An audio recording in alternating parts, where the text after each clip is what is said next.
empathy, or lack of it. One thing that I found my ex had a lot of, or little of, was a lack of empathy.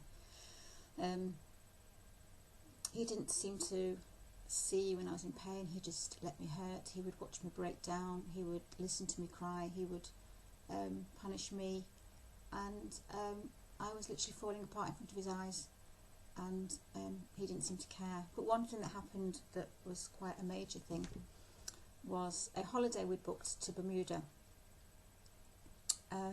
We thought we'd try and fix ourselves and go on holiday, and I used to live in Bermuda. I love Bermuda, and so I searched for an apartment. I got an apartment. I paid for the flights. I did everything, and I was looking forward to this holiday, and we were talking about getting excited. Then all of a sudden he started playing up. I think he knew that he didn't want to go, and I think it was his little plan. His storyline was now ruin Val's holiday, break Val's heart. I think he did it on purpose. I think when he let me book the holiday, I think he knew what his plan was. So he told me in a text, I can't come, I'm sorry, I'm falling apart, I'm stressed, I can't deal with this, I can't come on holiday. Well, I just thought, oh my God, you've just broken my heart again. So to cut a long story short, I had to go on this holiday on my own, but except that one of my friends was going to take his place, and she couldn't fly out for about 3 days. So I went out, I was going out on my own.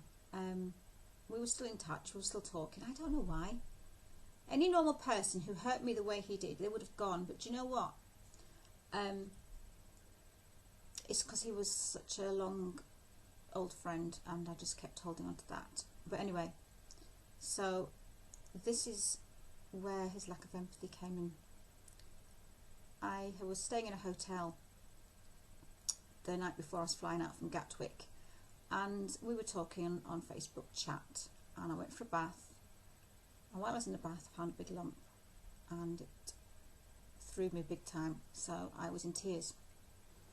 I know it's very personal information, but this is basically the half the story, and I have to tell you it.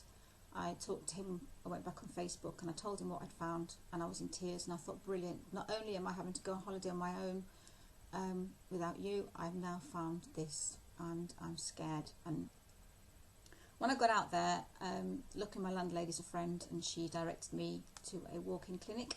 So I went and had a test, and they said I need to get it sorted as soon as I'm home. So it worried me. I'm out here on our holiday, my heart's broken, and I've found what I think could be cancer. I'm scared, and you're bothered about yourself. You can't seem to do anything to make me feel happy.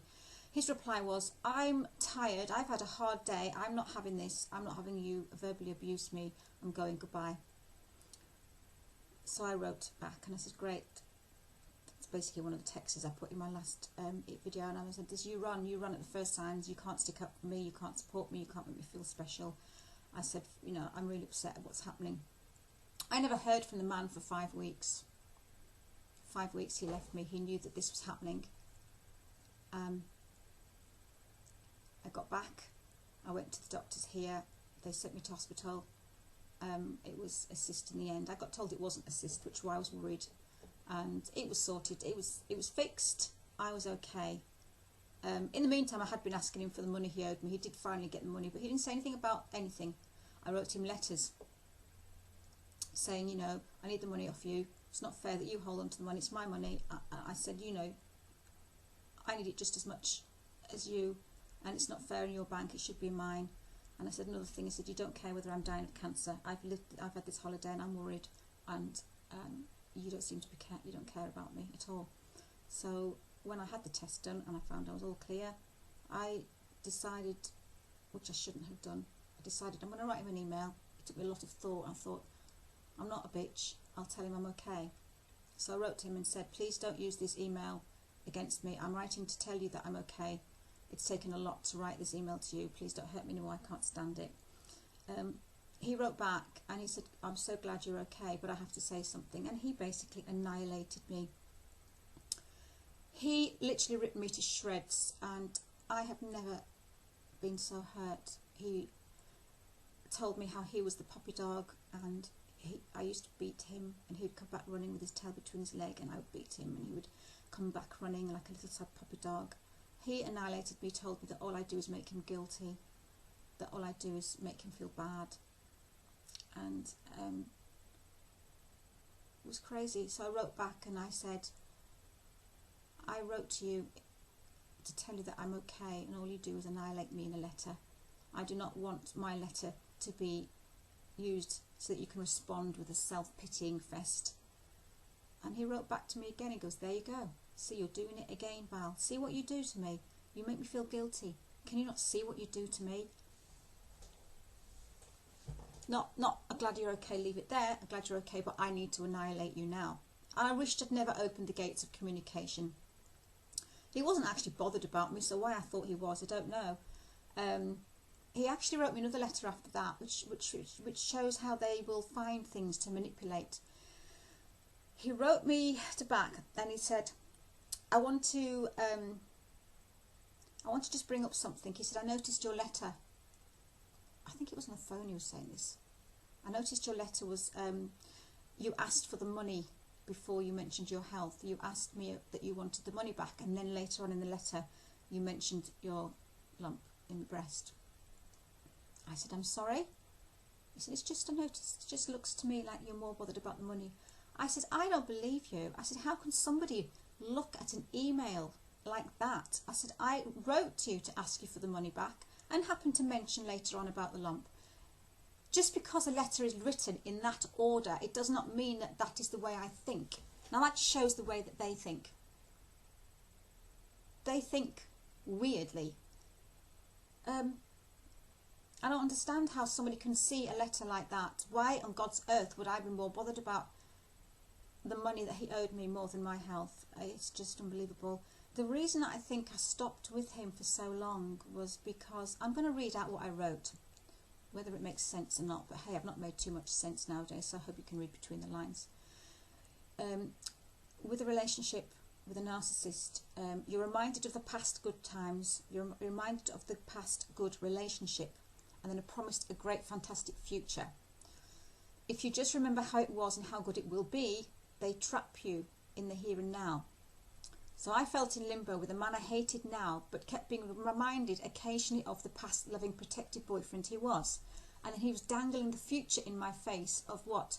A nice, happy marriage, which is what we were talking about, future we're going to have, and we're going to, it's going to be. So I hung on. That's how he managed to suck my soul out, kill my spirit, and torment me till I was so weak I had no fight. I was clinging on to what was and what could be. I was being drained of what made him choose me in the first place, a strong, happy, empathic character which he wanted to destroy. What made me funny and attractive, and changed me into somebody else, a sad, depressed, moody person who he then discarded, because then he had his excuse why he didn't want me, because I was that person he created. He ruins you with his traits. He hurts you and deflects and confuses you. Then he makes it out it's your fault. Discards you because I then was no use. Empty of the person I was and good for nothing. He'd sucked me dry.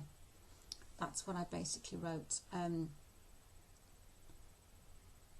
got another text here I found later on. It says, I don't want all this hatred. I just want to move away. I can't stay here anymore. I'm surrounded by people that think I'm a nutter. Everywhere I go in my hometown, I'm going to bump into someone who thinks horrid things of me. I'm trapped. That's after he smear campaigned me, which I will go into. I just want to end this by saying I can't believe what started out as friends, then lovers, ended up with such pain, sadness and anger. I can't believe we hate each other so much. I'm so upset that now you think I'm a psychopath. I'm hurting too. I know you hate me. Well, I can't change that, but God, what happened to us? I'm in tears and I know you don't care, but I just wanted to say the one last thing. I'm the saddest I've been. I know you are, but please remember the good times. Whatever you think of me now, please think how we used to be. Don't remember us how we are. I'm thinking of leaving this place and moving away. I can't stand people thinking I'm a psychopath. Maybe I am, but that's my problem. I just wanted to say sorry for everything. So even though I'm telling him how he's made me feel bad, I still apologise at the end of that letter, and I meant it, because I was sorry that it all turned bad. That's a letter that I wrote to him after he did the smear campaign on me, which is going to be another email, because I keep getting longer and longer. So the lack of empathy is him basically letting me go on holiday on my own, and then ignoring me for 5 weeks when I had a lump and thought I had cancer. They do that. even as a friend, even if he chopped out his relationship with me as a friend of 20, 30 years that he was, he could have put that to one side and said, look, all right, we're not working out, this is bad as a relationship, but hey, I really hope you're okay, and please let me know what's going on. He didn't. He just ignored me for 5 to 6 weeks. I had to go through it all on my own, and it was hard. So that just shows what they are and what they do. I do hope you stick by me. I'm getting knackered, so I'm going to go. 12 minutes, 13 minutes. So please take care, and I'll speak soon. Bye bye.